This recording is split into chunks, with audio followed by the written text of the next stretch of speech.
Mr. Rainwater. Hey there, Jow. This might get a little heavy, but I got a couple of different angles for our topic tonight. We're talking about ethics in art. Yeah. Now, I want to ask your opinion right off the bat on which one we should start with. Whether the ethical discussion of the content you are creating or the ethical discussion about how you create. Oh, interesting. Okay. Which one would you rather lead off with? Let's lead off with how you create the content. The execution style. Yeah, let's start off with the execution. Okay. This applies a little bit more to me than it does to you, unless you can illuminate me a bit. But I'm curious to know where the ethical boundaries are in terms of how you execute content. So for filmmakers, there's a lot of red tape that we have to deal with. Yeah. Some of it very necessary. I'm in the process of putting together a film in which gunplay takes place. You need to have tons of safety and bases covered and all that kind of stuff in that thing. Yeah. There's other times when it's just people trying to reach into your pocket because they can, i.e. the government requesting permits for you to stand on the park and film a scene. You know what I mean? So there's a thing called guerrilla filmmaking in which people, quote unquote, steal shots, where they go and they film something somewhere where they don't have permission. Right. And, it becomes a real ethical question as to, do you have a right to stand there and film something? Or are you intruding on the rest of the people in the park? You know what I mean? Like, right, because your only other option is to do what Neil Breen does and just do close-ups of everybody in like a blank blue sky. You just cut back and forth. And then you green screen, or you just green screen a park into the background and it looks terrible or something. Yeah. Yeah. So I'm curious to know, does that apply to you in any sense for illustration, webtoon, that kind of thing? Is there any kind of red tape that you have to deal with that you sometimes maybe step over or just ignore? Is there any kind of situation where you have to deal with stuff like that? God, I can't think of any, actually. I think this is why I really do enjoy doing illustration and doing comics, is because there is so little like obstruction and red tape in what I can do. And I mean, really, I would think that like copyright or something might become like if you drew a character that kind of looked like Super Mario. Oh, sure. Do you know what I mean? There like, does that like stuff. There's a line For between sure. like parody and stuff like that, and There's just a thin straight up line, copying things. So like, I'm curious to know, like, is there an ethical discussion to be had there about who really owns a character or the design of a character, or you know what I mean? Do you ever have to deal with stuff like that? Like that ethical conundrum of, oh, I drew this zombie with a flat top head. Am I ripping off Frankenstein? Like, you know what I mean? Like, is there what you're saying there. Debate that goes on there with at least for yourself or other artists For that you've spoken to? For myself, there is debate. I think outside of myself, like fan art is such a ubiquitous thing. That's a great thing. Yeah. Okay. Like I had to make a decision for myself at a certain point that I just wasn't going to draw fan art anymore. And I don't really feel like it's an ethical decision. I feel like that's just a creative decision in the sense of, what do I want to do? Yeah. Yep. And I'm sure that there are people who who go through ethical quandaries about that. I mean, probably the most ethically difficult decision I made was whether or not I was going to mess around and make some NFTs, which I did, because who cares, really, ultimately. But like, it was one of those things where it was like, it was an ethical quandary for a lot of people for a long time, or not a long time, like a month, really. Because there was a month where people were freaking out about NFTs, and now nobody cares. During that month, people, were constantly sort of spreading this idea that, like, well, NFTs are this thing where people just steal art and then sell it on Web 3.0 or whatever. Yeah. And it's somehow more villainous than how people had been stealing art previously to that point, you know. I'm definitely not for art stealing. That's a pretty big ethical line that, you know, I don't ever want to cross. Like I have definitely used samples of images for like texture and stuff like that, but I always change it. I always like manipulate it so it's not like the original. And make it my own in some way. Like, I try really hard to give credit where credit is due. The only thing that I think that I've done where I'm like, I feel a little bit on the fence was like, there's an episode that I wrote where I basically used the voice of an author who I liked. I didn't like use their writing necessarily, but I used their voice. And I think I did such a good job of it that at times I'm kind of like, it's like a hair away from plagiarism where it's like, it gets really close in a way that makes me feel a little uncomfortable. But for me, I'm just trying to homage like a writer who I really like adore, basically. That's a great kind of segue, and not to get too far down that road, but I mean, is there an ethical question to be asked between homage and stealing? You know what I mean? Because like people, that is a big debate when it comes to like Tarantino's work. It's, you know, if you line up homage after homage after homage into a cohesive story, is that still homage or is that just theft arranged, you know, well? It's like if I stole a bunch of paintings, but I hung them up in my house nice to create a nice gallery, does that mean that I stole painting? Like, you know, like it's a really ethical kind of debate as to whether or not he's homaging things or whether he's constructing something of his own and stealing. Right, well, but then you could pass that into like hip hop and rap, where it's like, because I mean, they're sampling music, right? Yeah, hip hop came from the bottom up, from like literally taking clips from music. I mean, granted, putting it together in new and original ways, but you're still like using music somebody else made. So I mean, it's like sound collage, right? Like. Collage to me is an interesting art form because you're reassembling things in ways that they weren't originally intended towards. And so I think to me it would be one thing, right, to just like screen print an Andy Warhol. Like literally the exact same thing. Yeah. It's an whole other thing to screen print an Andy Warhol in a painting that is something else. Like that's something that incorporates it as part of the overall painting, right? Mm-hmm. Well, he's another one that gets and that's why I'm ridiculed using for Andy Warhol as a reference, right? Like. Side note: how'd you like his cameo in the Weird Al movie? I thought that was actually really hilarious. Like, I think that was my favorite scene. Like, Conan O'Brien did a pretty good job as Andy Warhol. That was a great scene in general too, because there was so many like little cameos of different artists who I also adore that happened to be. I know. I saw Frank Zappa. I saw Warhol. I'm like, Rainwater's going to dig the shit out. I think that's actually Salvador Dali playing the fish was like a really funny part for me. I'm pretty sure that's when I texted you. I'm pretty sure that's when I texted you and said you need to watch this movie. But yeah, so Warhol, right? Did he steal the Campbell's soup? Right? Like that's a question. Should he have the right to? It's a painting of a Campbell's soup can. But the arrangement of the letters and the colors and the shape of the can, like, you know what I mean? Like, well, yeah. Actually, I need to step back too, because he did do an installment, as far as I recall, that was just a bunch of stacked Campbell's soup cans as well. So it's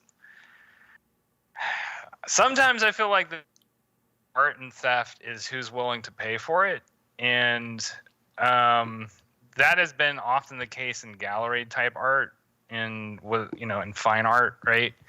I think that in popular art, it is actually under more scrutiny. Like there is more scrutiny as to what you're doing and how you're doing it, and people are like, okay, you can do Star Wars if you're going to do your own version of Star Wars, but you have to put some kind of spin on it that's like unique, unique enough that we're not going to think that much about Star Wars necessarily. Right. But that's always a thin line to draw, and I have to say, like, I don't necessarily know where to draw that line. Like, I felt since we're talking about the Weird Al movie, like something when I was watching it that really kind of struck me was the whole joke about how Eat It was like Michael Jackson stole it from him. And I was like, wow, that's a hilarious joke, but I kind of am wondering how they're going to get away with that joke in that sense, just because of the way that movie's done.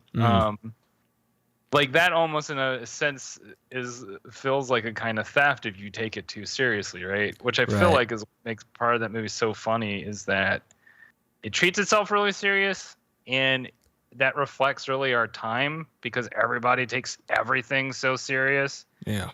That if you make a joke about like, how if you make a joke like Weird Al was actually the one who made Eat It before Beat It, like, yeah, somebody on the internet will get mad at you and scream at you and you know what I mean, and call you all these kinds of terrible slurs.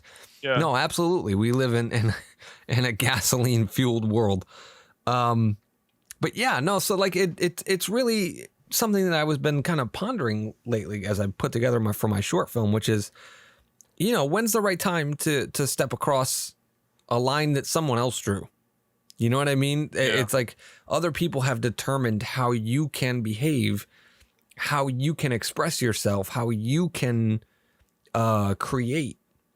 And, most artists would agree they're better in a box, but ask them to go into that box and they will kick and scream and claw and fight tooth and nail to not be put in it. You know what I'm saying? Like it's a weird hypocrisy that we all stand by as artists, which is, I'm better here, but I don't want to be here. Like it's a very interesting thing to me because I find myself as the executive producer of the film making choices, which rules am I playing by and which rules am I not? And I have to really take a minute. And I guess it comes down to really more of a personal standpoint where it becomes, what can I sleep at night with? You know what I mean? If this goes wrong, will I still be able to sleep at night? And not so much, will I go to jail? Will I get fined? Will somebody get hurt? These are very important questions to ask. Don't get me wrong. Yeah. But at the end of the day, it comes down to what can your soul wrestle with? And what can your soul overcome?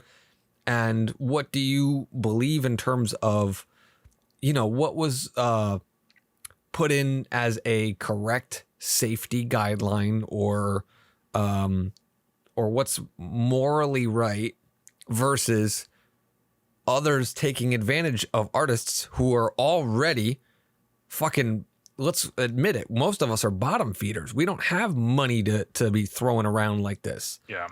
So it really comes down to that question, and you really have to examine it inside and out and say, well, I think we'll be okay, and kind of go from there. Does that sound like the kind of approach that you would take if you were faced with that same ethical conundrum, even in something like no one's getting killed, obviously, I think in illustration or harmed physically at least. But there is a question of emotional harm that can be caused, which I kind of guess is a segue into our other half of this discussion, which is the content itself, the responsibility of an artist to tell stories responsibly. Do you know what I mean? Like, where do you define that? Like, how do you go about deciding whether or not you should do something or should not do something in terms of the content that you're creating? Well, that's the funny thing is like I have more ethical quandaries about the execution. When it comes to the content stuff, I'm very libertine in the sense that I really don't care. Like I don't feel like artists need to be responsible in that sense, and actually it hurts art in general to even put that sort of restraint. I mean, I can imagine in my head scenarios where you could go too far, you know? But in general, that pretty much that doesn't happen that often. And society has a tendency towards letting artists know if they've gone too far in a way that is like, you know, deserving of repercussion, if it is deserving of repercussion. But like I said, I don't necessarily think that art is something, when it comes to the actual expression, I think it does a disservice to limit expression for us. I'm curious what you think about that, Jow. Well, I don't think, I think a lot of the people that try to limit expression most of the time aren't even taking the time to examine the art in which they're, or the expression in which they are critiquing. You know what I mean? Like they don't look at it from different viewpoints. They look at it from an instantaneous emotional reaction, which in my opinion is incredibly childish. It's one of the reasons why I hate film criticism. It's because when they watch a movie, if you sit down and watch a movie, I don't care if it's a Michael Bay movie or not. Like if it's a Michael Bay movie or like a Werner Herzog movie or whatever, I don't think you can take it all in one sitting. Right. I don't think you can watch something once and understand entirely what's being done, what's being said, the depth of story, the depth of the aesthetics, you know what I mean? Like, yeah, it's all just a giant face punch the first time you watch it. So I don't know how people do that, where they sit down, they watch it once, and then they're like, yeah, okay, boom, done. And they think they know everything about it, and they've completely deconstructed it. And it's like, no, you missed things. There was a moment when your cell phone buzzed in your pocket and you looked down for a second. You missed the shot of this, or the guy in the room with you was munching on popcorn. It really irritated you and you weren't emotionally available for the moment the character was happening. You know, like there's so many contingencies and things like that you can't do. That's one of the reasons why I get shit for this all the time from people when they find out. I'm like, yeah, I hated that movie, but I'm going to go watch it again. And they're like, if you hated it, why are you going to watch it again? And 9 times out of 10, it's because there are things scattered throughout a film that I hate that I love. And I'm like, that's fantastic. I'm definitely going to put that in my arsenal. You know what I mean? And I can sometimes come around, even in the case of the entire movie. When I first watched Rob Zombie's Halloween, fucking hated it, man. Just completely didn't vibe with it. 10 years later, watched it again, and I was like, you know something? I'm glad he did this, because it's not the original Halloween. It's not in the same style. And you know what? I don't want to watch the original Halloween right now. I want to watch Halloween like this. I'm in the mood for it like this. Sure. And the original's not going away. So I changed my opinion completely. So when someone watches something and then they immediately jump on their Twitter and chastise the artist, creators, whoever, or the art itself, most of the time I'm just like, you're noise to me. You are attention seeking, childish. You have no understanding of what you are actually doing. And I think the depth of your argument is equal to the depth of understanding that you have. Yeah, I mean, I think that's interesting because it's like, and I feel like this has been a recent phenomenon of audiences demanding artists take responsibility for what they don't want to take responsibility for, which is literally like, as an audience member, your responsibility is to find the things that suit your tastes. Artists are not responsible towards your tastes because they're not fucking mind readers. They can't figure out what you're going to like, what you're not going to like. They're going to make what appeals to them to make. They're going to make what properly expresses what's going on in their mind and what they want to see made in the world. if you're an audience member, your job is to go either I like this or I don't like this, and move on if you don't like it. And honestly, I mean, like, you know, it's one of those things where I think that, and in some sense, I think maybe there is too much emphasis put on, you know, whether or not something is good or bad art. I think that gets in the way of, for me, it gets in the way of just creation, you know, because that's all I'm interested in, is just making more stuff, whether it's good or bad. People can decide on that, and if enough people decide on it, great. If enough people don't decide on it, oh well, you know, you move on.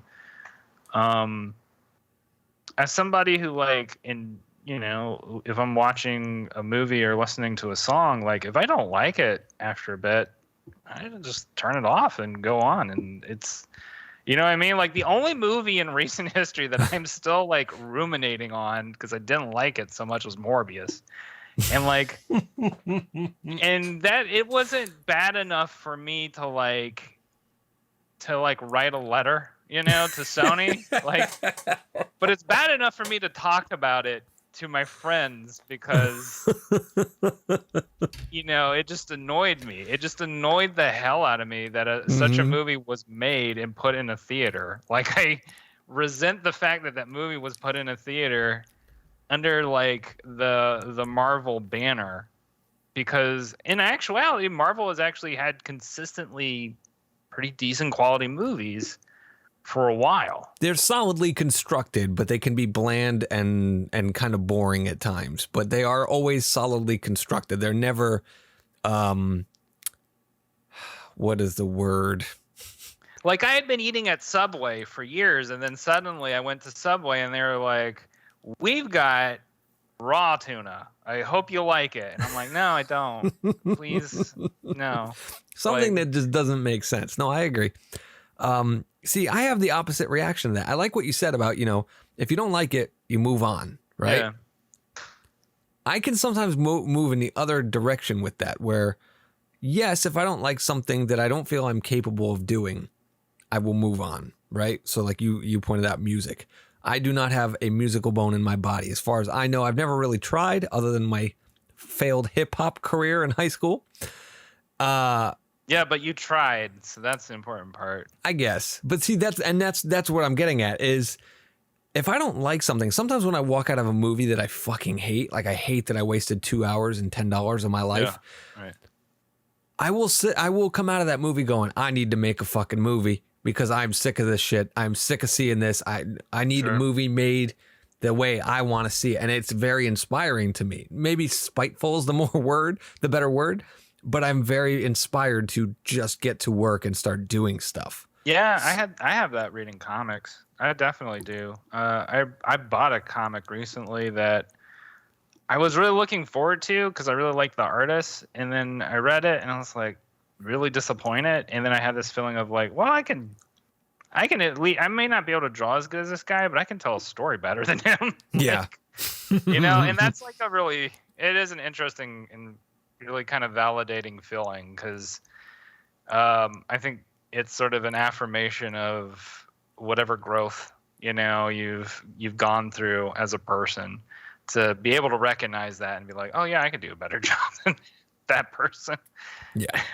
and that's and you know, and it can get under your skin about, you know, if that shit can get made, why can't mine? You know what I mean? Like, if I'm that terrible, I should still at least be able to be made.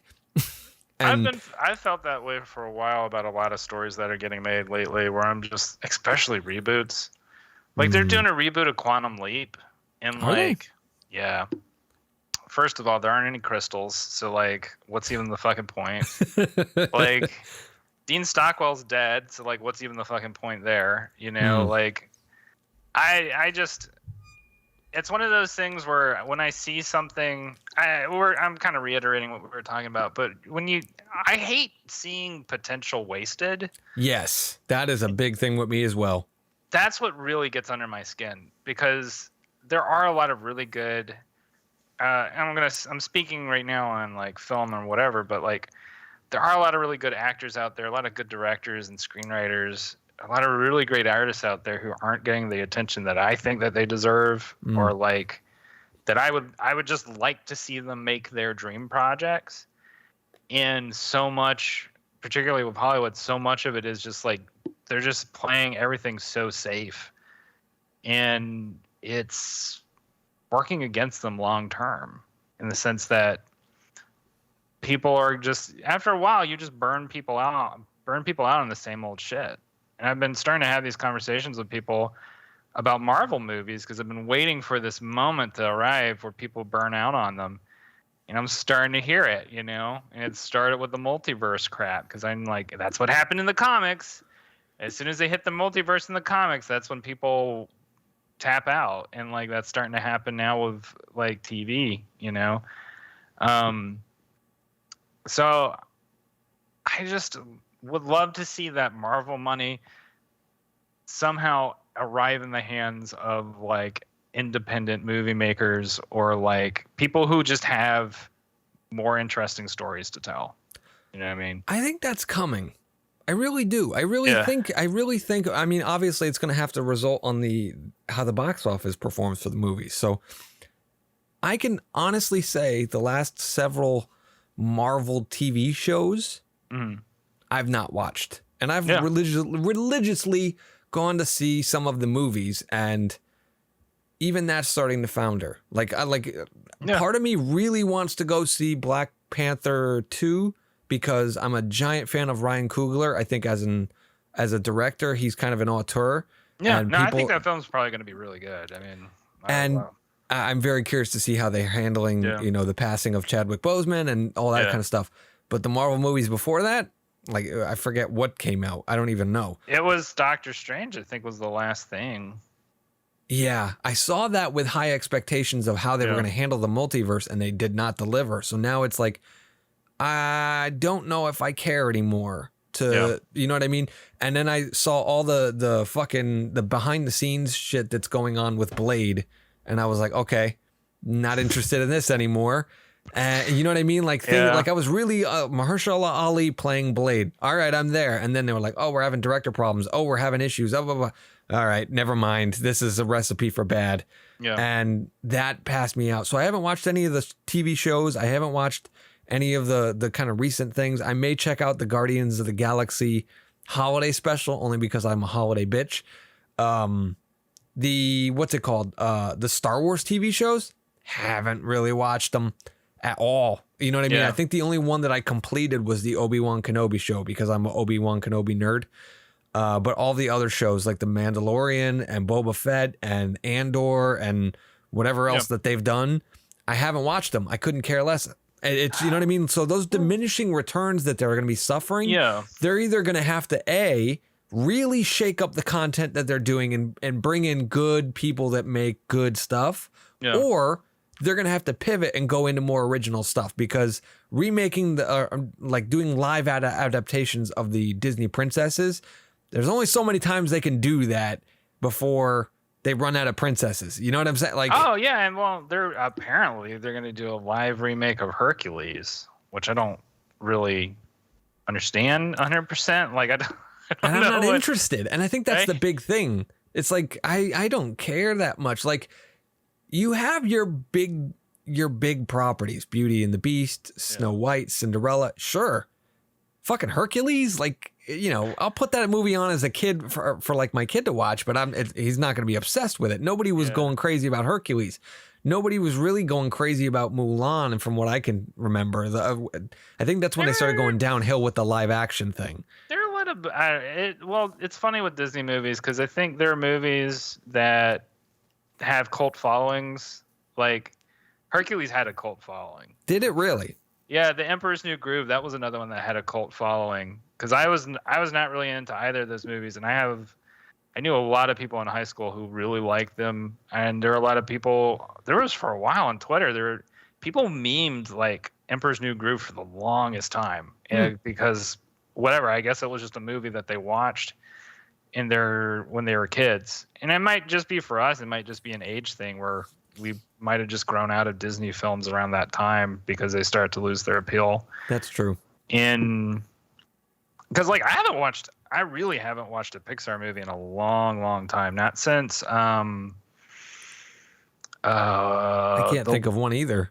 the last one I saw, and I can't remember what it was called, but it was like the one that was like really psychological, and it was about all the girls' feelings or whatever. And Inside Out.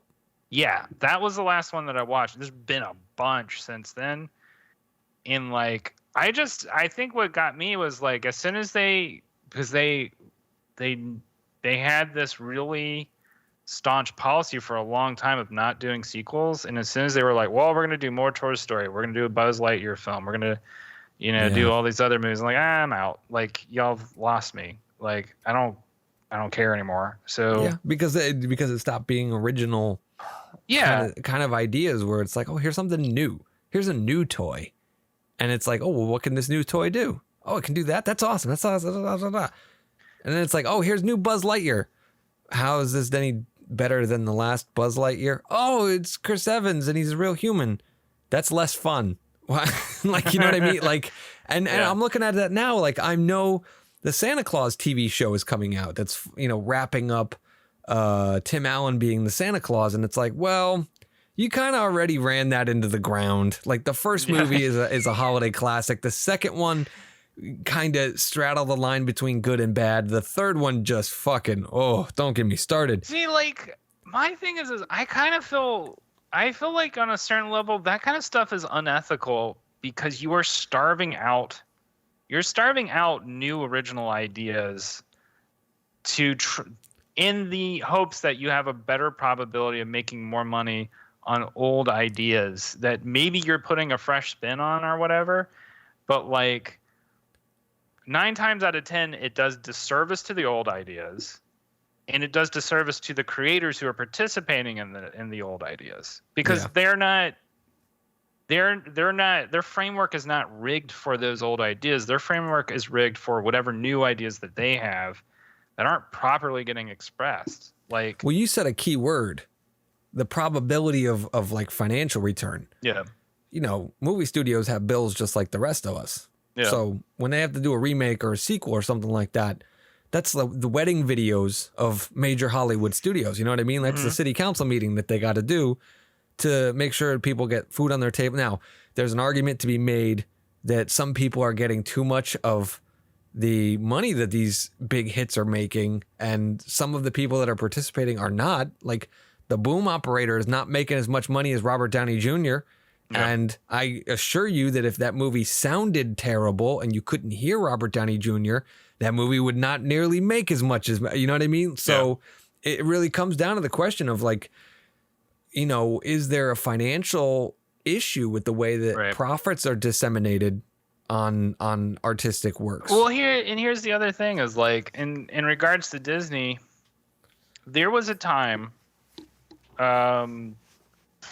when was that? That was around 2000, I think, where like Disney sort of had this idea of like, okay, we'll make bangers and then we're going to take some artistic risks, like we're going to make a Fantasia 2000. And I know I'm complaining about sequels, but that one was like an actual legit good reiteration of an old idea. Okay. And we're going to make like, I can't remember. I think it was called Atlantis, which was like a totally different sort of animated movie. Like they did like an almost adult adventure animated movie. Like, those are creative risks for Disney, and they don't really do that anymore because now they're like, well, we're just gonna do Hocus Pocus 2. Yeah, like we're just gonna do all the hits. Yeah, I mean, I guess it's one thing if it's actually successful. I don't know if it's successful if you're losing subscribers over time because you're kind of hitting the same note over and over and over again. Like, people, and it's hard to say because like right now we're kind of in this new world of creation, and we don't have access to subscriber numbers. We don't have access to subscriber numbers, but it's like the way that people interact with media now is different from then in the past. Because in the past, you knew how well your movie was doing based off of box office numbers. And, you know, maybe on a certain level, it was easier to have some hits and misses, and you deal with that. And now it's like everything sort of runs on a shoestring budget in some sense, because sometimes a miss will resonate for a while, not just for a little bit, but for a while, you know, because it is about like people coming and going into your service. But Disney can afford to make some mistakes, and like Disney can afford to like actually run some risks. Those risks don't need to be like, you know, like Hocus Pocus, whether or not Hocus Pocus 2 is going to be any good really shouldn't be like a risk that you're trying to figure out, like in my mind anyway. To me, it's like, I always, as an artist, I feel like I have a duty to myself to find the space where I am uncomfortable, because that's where I'm going to be doing all the new stuff. I don't want to degenerate as an artist where I'm just like doing the same thing over and over again. I don't think that that's good for me. I don't think it's good for the people who appreciate my work. I just don't think it's a good idea. Like, I think that's what happened with George Lucas in Star Wars. Like, he had a really good trilogy, and then he was like, well, let's try it again. And it was too much of a good thing, ultimately. And it was too much of, and his mind was in a different place when he came to the prequel stories. His mind was in a very different place. And he was trying to, I think he was trying to go back to what he never got fulfilled in the first trilogy. Because he was looking for that serialized Buck Rogers feel, and he probably didn't quite get it in that original trilogy. Yeah. So he hit it hard at it in the prequels, and it turned out like, in a really unusual way, it made a shit ton of money for him, but everybody hated it. So like, right. It's one of the most confusing things like, from a creative standpoint, is one of the most confusing things in the world. I can't think of too many other artists who like totally bomb and people bankroll it. Like, not just like, oh, they bought tickets. Like, they bankrolled it. They were like, I hate this. Do it again. Like, what the fuck is that? It doesn't make any sense. And people did this for decades. Yeah. So much so that Disney bought the rights to it for $1 billion or $5 billion or something like that. Yeah. $7 billion or whatever, so that they could do the exact same thing. Yeah. So like, what is that? Is that like, does that speak to the religiosity of Star Wars? Because church is the only place I can think of where people do that exact same thing. But is it also, see, this goes back to what the thing that I talked about earlier, which was two things. Number one, I can't believe that I'm the only person that goes and sees something they hate more than once to get a better idea of what they're looking at. But also on that same hand, are people instinctively trashing things? Because now you look at the prequels, right? And there's this giant, I don't even know if I want to call them a cult fan base for the Star Wars prequels. Like, they have a nostalgia for watching this thing. They don't have a problem with Jar Jar. They don't have a problem with it. I mean, I've nostalgically watched the prequels. I think they're dumb as fuck, but like, I'll watch them and be like, oh yeah, okay, this is fun. You know? Really? I'm bored to tears when I watch Mo. And the first two, not the third one. Phantom Menace is really fun to me. I can't. Clone Wars, I don't even bother with. It's the most boring movie. It was like the most boring Star Wars movie. Yeah, it really was. I think it was probably up there with the Solo movie. The Solo movie, I think, had a couple more things going for it, but they were almost neck and neck for a while there. But, you know, I mean, I guess it really comes down to the fact that, you know, you look at these properties and say you make something that's original and it flops. Say you make a sequel or a reboot or whatever of a popular cult status, whatever. Maybe it'll take off immediately. Maybe it won't. But in time, those things always seem to find a home, right? So they end up making money in the long run, not up front, but they make the money. And at the end of the day, what are most of these studios here for? They are businesses. They are there to make a profit. They are there. You know what I mean? Like, Yeah. I'm sure the guy that's sitting there is not necessarily thinking about, oh, I want to go down as one of the greatest studio heads in history, and this picture was mine, and we won this many Academy Awards, and blah, blah, blah. They're looking at that dollar sign going, I think I need a new mansion. And you know what I'm saying? It's like Star Wars 87, go. Yeah, and that's what they do, because they know we're going to show up and go, well, let's see. You know what I mean? And if they can budget it appropriately, it's like the new Halloween movies. They budgeted those things at like, I think it was between 7 and 20 million, give or take, somewhere in that ballpark, knowing damn well that if they put them in this many theaters in October, they're easily going to clear 50 mil. You know what I'm saying? In the opening weekend, and they're going to profit off of them. So it's like, it doesn't matter if it sucks. We can, we can play this game strategically and still win. Yeah. So, you know what I mean? As long as that brand association is there, because, and this is another thing that I learned from some of my screenwriting books, which is every original idea has to be explained to an audience member to get them to give a shit about it. Whereas if you see Star Wars, okay, you know what you're getting. And it's a less of a gamble on not so much the studio's part, but the audience's part. My 2 hours and my $8.50.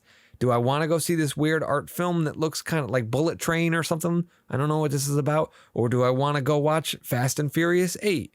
Well, I know Fast and Furious 8 has Vin Diesel and the explosions, and I pretty much know what I'm getting. It's like when you go to a restaurant. Do I want spaghetti, or do I want this weird pasta dish that I can't pronounce and I don't know what's in it? There might be things that I don't like in it. There might be mushrooms or fish or, cream sauce. Ugh. I'll go with spaghetti and meatball. You know what I mean? Like, people are afraid to take those risks. No, I mean, I know that's why Top Gun blew out theaters this summer. No, Top Gun blew out theaters because it was a good fucking movie. It was a good movie, but the brand itself was the other reason. Because I don't think anybody was a big fan of Top Gun coming back. 80s nostalgia has been lingering around for a really long time, and especially for millennials. But like boomers loved Top Gun. I mean, that's a movie that kids grew up watching with their parents. So of course it was going to do really good in theaters. Everybody fucking loves Tom Cruise. That's like, it's a no-brainer in that sense. Because also the Mission Impossible movie is going to do really well too. Because once again, everybody loves Tom Cruise. Yeah.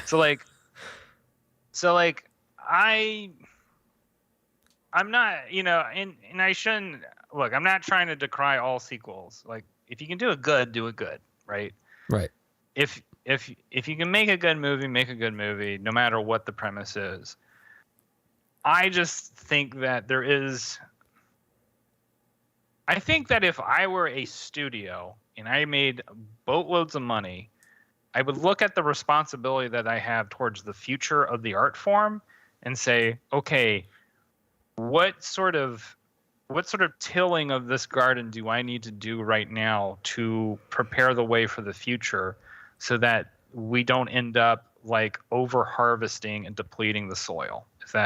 If that analogy makes sense. I don't think any of them are thinking like that, though. No, of course not. Right now, what they're doing is like it's monocropping, and like they are at risk of totally depleting the soil culturally to the point that people are just burnt out on movies in general and just go like, oh, movies is just like that dumb Star Wars thing or whatever. Like, I think that that's the risk you run when you do too much sequels and do too much of like the easy to pick IP stuff, because then after a while you create an identification with the art form of, oh, well, the art form's only these things. It's what happened to comic books for a long time. For the longest time, people used to think that comic books were only like, Donald Duck and Spider-Man and Batman and only superhero comics. And that stigma's followed comic books for the longest time, to the point that like even after the 2010s, which was a really high point for comics medium in terms of there was some really good original stuff being made, there are people who are not going back because they still have that identification with it. of it being like really cookie cutter throwaway superhero stuff. And that's kind of what's happening with movies right now.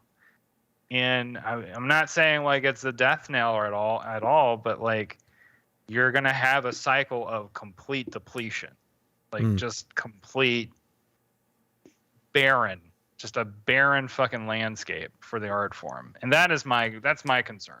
Is that good though?